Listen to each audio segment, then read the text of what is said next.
Hey, what's going on, everybody? It is Luke Beller. So today I wanted to take a look at this Daniel Jeremiah mock draft that he recently did. I think he actually posted it this morning at 8:47 a.m. So in the past few hours, we're going to take a look at the Packers pick, and I'll sort of give my thoughts on what I think about this guy that he, gave the Packers in this recent mock draft. But if you guys are new to this channel, I'll put up Packers news analysis, all that kind of stuff, 6 days a week. So if you want to see that, feel free to subscribe to the channel down below. And if you guys enjoy this video, drop a like as well. It really helps boost the video out into the algorithm, so that'll be very helpful if you guys do enjoy this video.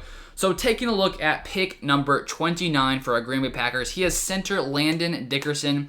He says, Dickerson is the best pure interior offensive lineman available. I thought he might fall out of the first round after his ACL injury, but it appears his recovery is going smoothly. He can step in following the departure of Corey Linsley.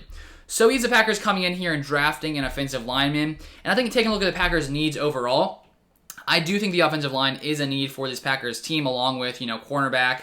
There's a few different needs, but I do think cornerback, maybe offensive line, defensive line, definitely a need for the Packers team. Obviously, losing Corey Linsley, one of the best centers in the NFL, to the Chargers doesn't help, and so he thinks the Packers should come in and draft a center to fill that role for the Packers, which could potentially make sense.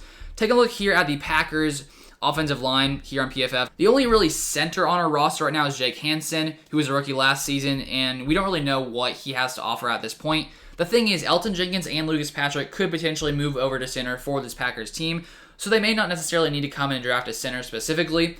And because of that, it could also be, the Packers could also come in, maybe draft a tackle in the first round or in the first few rounds. Just because, take a look at our tackles. We have David Bakhtiari.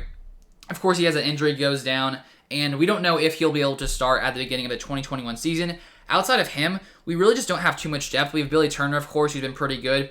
But outside of those two guys, Ben Braden, Josh Nijman, they're not great. And so I do think the Packers need to come in and add some depth there. Because first off, we don't know when David Bakhtiari will be ready to go. Second off, even when he does come back, we need some more depth behind those guys in case an injury does happen during the season. Because we saw in 2020, there were lots of injuries on this offensive line. And luckily, they were able to come in and fill the holes. And so I do think the Packers need to bolster this offensive line, this offensive unit. So that is an interesting idea to think about the Packers potentially coming in and drafting this guy, Landon Dickerson, who lots of people see as the best center in this draft. PFF does, as you see here. They rank him as a 45th overall prospect, but the number one ranked center.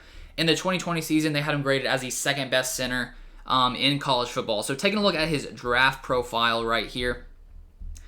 So it says, if Dickerson comes back fully healthy from his ACL tear, he's a long-term quality starter in the NFL. So that's the only really worry with him right now, it seems, is that he did tear his ACL back in December.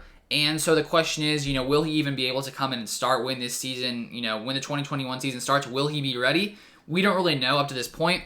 And so it's going to come down to teams, interviewing him, sort of seeing where he is in his recovery process and whether or not that ACL is sort of healing as it should. Because if it does, it seems that he could be a potentially great player in the NFL.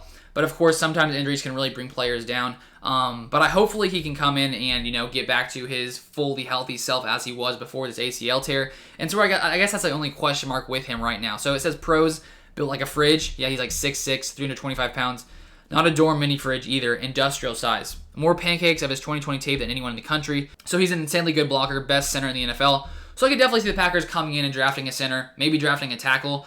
Personally, I've said I would like the Packers to come in and draft a cornerback just because I think that's definitely one of our biggest needs. We got Jair Alexander. Outside of him, though, we got Kevin King back, but I definitely think we need to bring in another guy, and maybe a first-round guy, will be there. But I could totally see the Packers coming in and drafting a tackle, drafting a center possibly, drafting a cornerback. There's so many potential options for this Packers team. Honestly, it's a full-on mystery. I have no idea what the Packers are going to do.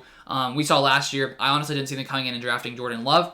So you never know what the Packers are going to do, and that's what sort of makes it a little bit exciting.